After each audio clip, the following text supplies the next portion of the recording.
Welcome back to my channel. আশা করি সবাই ভালো আছেন। আজকের ভিডিওর টপিক হচ্ছে পঙ্গু করে রাখার একটা বান মারার নকশা। আপনি যদি কাউকে পঙ্গু বা প্যারালাইজড করে শাস্তি দিতে চান তাহলে এই ভিডিওটা আপনার জন্য। এই বিদ্যা প্রয়োগের ফলে যার উপর প্রয়োগ করা হবে সে প্যারালাইজড বা তার যে অঙ্গে প্রয়োগ করা হবে সেই অঙ্গ বা অংশটা অবশ হয়ে যাবে পঙ্গুর মতো বা প্যারালাইজডের মতো। পুরো ভিডিওটা সবাই না টেনে শেষ পর্যন্ত দেখবেন।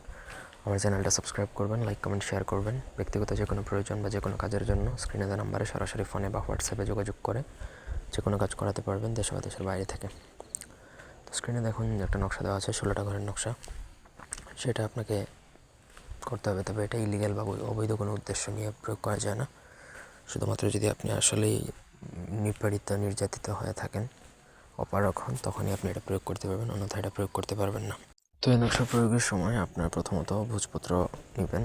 ভোজপত্রের মধ্যে অরিজিনাল কস্তুরি বা গুরুচান কালী দ্বারা নকশাটা প্রথমত লিখতে হবে। নকশা শুধুমাত্র শনি বা মঙ্গলবার দিন আর অমাবস্যার দিনই প্রয়োগ করা যায়, অন্য কোনো সময় প্রয়োগ করতে পারবেন না। তো দিন হবে না, সেটা রাত হবে। শনি মঙ্গলবার দিন রাত অথবা অমাবস্যার রাতে আপনাকে দক্ষিণ দিকে মুখ করে আপনাকে নকশাটা লিখতে হবে পাক পবিত্র অবস্থায়। নকশা লেখার পূর্বে 11বার দুরূদ শরীফ পড়বেন।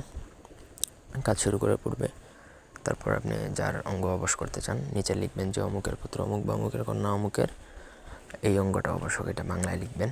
শেষ, আপনার নকশা লেখা শেষ। তারপর আপনাকে সেই নকশাটা কোনো পুরাতন কবরে দাফন করে দিতে হবে। পুরাতন কবর মানে যেই লোক বহুকাল আগে মারা গেছে সেরকম একটা কবরে আপনাকে দাফন করে দিতে হবে। ব্যাস, কাজ শেষ। এটা প্রয়োগ করার 24 থেকে 48 ঘন্টার মধ্যে এটা কাজ করে এবং এটা পরীক্ষিত একটা বিদ্যা, 100% কাজ হবেই হবে। ধন্যবাদ।